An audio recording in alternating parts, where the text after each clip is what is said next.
اور تفسیر میں ظاہر ہے کہ اس میں ناظرین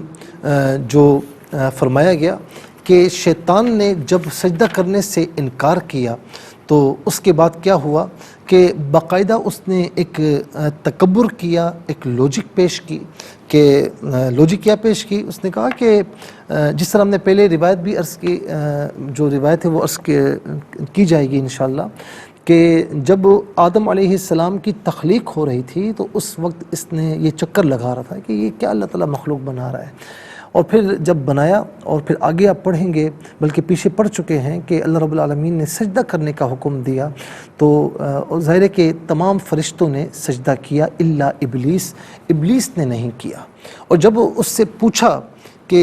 ما لک الا تکون مع الساجدین، یہ آیت نمبر 32 ہے کہ تجھے کیا ہوا، تو نے سجدہ کیوں نہیں کیا؟ اس نے کہا کہ لم اکن لی اسجد، میں اس بشر کو سجدہ کرنے والا نہیں ہوں، بشر خلقتہ من صلصال من حمأ مسنون، کہ جس کو تو نے بچتی ہوئی خشک مٹی سے، سیاہ سڑے ہوئے گارے سے پیدا کیا ہے، اور میں تو آگ سے پیدا کیا گیا ہوں، تو میں کیسے سجدہ کروں؟ تو اس کے بعد ناظرین فرمایا کہ فخرج منہا فإنک رجیم، تو نکل یہاں سے، تو مردود ہے، وإن علیک اللعنۃ الی یوم الدین، اور تجھ پر قیامت تک کی لعنت ہے۔ پھر اس نے کہا کہ اے میرے رب تو مجھے اٹھائے جانے دن تک کی مہلت دے۔ اب یہاں پر ناظرین اس کا مقصد یہ تھا کہ یعنی نفخہ ثانی تک اسے مہلت دی جائے، لیکن اللہ رب العالمین نے اسے جو مہلت دی وہ نفخہ اولی تک دی کہ فإنک من المنظرین، کہ تو ان میں سے ہے کہ جن کو مہلت دی گئی ہے، یعنی الی یوم الوقت المعلوم، یہاں پر یہ بھی آگے پڑھیں گے کہ معین وقت کے دن تک، یعنی نفخہ اولی تک اسے مہلت دی گئی۔ اچھا، اس نے ایک لوجک یہ پیش کی کہ میں جو ہے نا مطلب آگ سے بنا ہوا ہوں، یہ آدم مٹی سے بنا ہوا ہے، اور آگ مٹی سے جو ہے نا وہ افضل ہوتی ہے۔ ناظرین و سامعین، یہ بھی اس کی لوجک بالکل غلط تھی، اس میں یہ صحیح نہیں تھا، اس لیے کہ ہم نے پہلے بھی کسی موقع پر آپ کی خدمت میں عرض کیا ہے کہ مٹی اور آگ کا اگر موازنہ کیا جائے، کمپیریزن کیا جائے، تو ناظرین مٹی ہر اعتبار سے آگ سے افضل ہے، کیونکہ آگ میں سرکشی ہے اور مٹی میں تواضع ہے۔ اللہ تعالیٰ تواضع کو پسند فرماتا ہے، سرکشی کو پسند نہیں فرماتا۔ تو ناظرین و سامعین، اس اعتبار سے بھی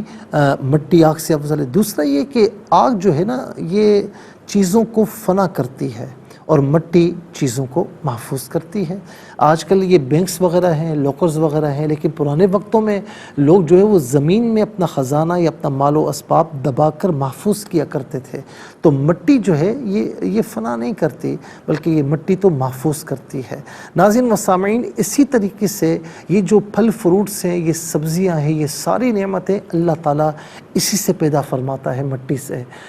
زمین سے۔ اور ناظرین، یہ جو آگ ہے یہ تمام چیزوں کو کھا جاتی ہے، تمام چیزوں کو فنا کرتی ہے، یہ جلا دیتی ہے، اور مٹی میں یہ چیزیں نہیں۔ تو ہر اعتبار سے دیکھا جائے تو مٹی آگ سے افضل ہے، لیکن سرکشی تھی نا، آگ سے پیدا کیا گیا تھا، تو پھر اس نے یہ جواب یہ کہا کہ میں جو ہے وہ میں کیوں سجدہ کروں، میں تو آگ سے ہوں، یہ مٹی سے، تو یہ مفضول ہوئے اور میں افضل ہوا، یعنی میں افضل ہوں اور یہ کیا کہتے ہیں افضل نہیں ہے، میں ان سے زیادہ بہتر ہوں، تو زیادہ بہتر تو کم والوں کو سجدہ نہیں کرتا۔ تو اللہ رب العالمین نے پھر جواباً فرمایا کہ تو مردود ہے۔ پھر ناظرین یہ بھی ہے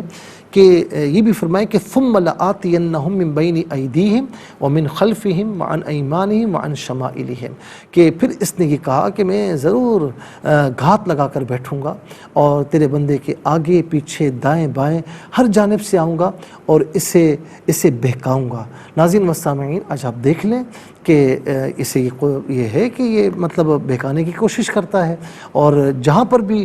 نیک کام بندہ کرنے کے لیے جاتا ہے تو یہ بہکا دیتا ہے، جہاں پر بندہ یعنی جہاں پر برائی ہوتی ہے تو اس کو بڑا مزین کر کے پیش کرتا ہے، اسے بڑا آسان کر کے پیش کرتا ہے۔ تو یہ شیطان کے جو ہے وہ حربے ہیں، وہ اسے آزماتا ہے اور کسی نہ کسی طریقے سے بندوں کو مجبور کرتا ہے کہ وہ اللہ تعالیٰ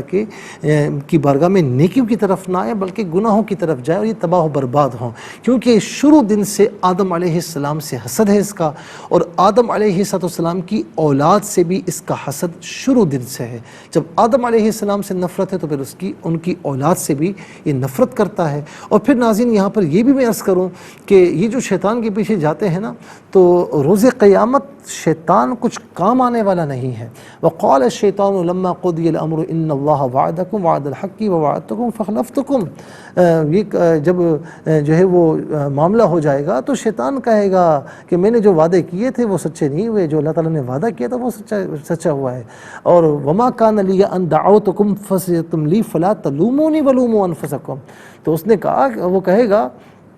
کہ میں نے تو صرف تمہیں جو ہے وہ بلایا تھا، دعوت دی تھی، میں نے دعوت دی تھی، تم نے قبول کر لی، اور پھر اس کے بعد یہ بھی کہے گا کہ میرا تجھ پر تم پر کوئی زور نہیں تھا، میں نے تمہیں بھیجا تم آ گئے، اور اب جو ہے نا آج مجھے ملامت نہ کرو بلکہ اپنے آپ کو ملامت کرو، اور میں کوئی اللہ تعالیٰ کی بارگاہ میں کچھ نہیں کر سکتا، اور یہ بھاگ جائے گا، یہ اپنے پیروکاروں کے ساتھ نہیں رہے گا، اور اس وقت بری ذمہ ہو جائے گا۔ تو شیطان کی پیروی کرنے والوں کو سوچنا چاہیے کہ ہمیں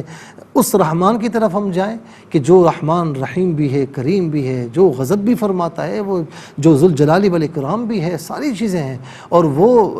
مالک الملک ہے، خالق و مالک ہے، وہ جو چاہے کرے۔ لیکن ناظرین ہمیں اس کی طرف جانا ہے جو رحم فرمائے گا نا، جو روز قیامت ہماری بخشش فرمائے گا، ہم ان کی بارگاہ میں جائیں، نبی علیہ السلام کے طریقوں پر جائیں کہ جو اللہ تعالیٰ کی بارگاہ میں ہماری شفاعت کریں گے۔ تو یہ ہے کہ یہ مطلب بہکاتا ہے، اور پھر یہ بھی ہے نا کہ حدیث پاک میں کہ یہ خون کی طرح گردش کرتا ہے، لیکن بہرحال اس کو کوئی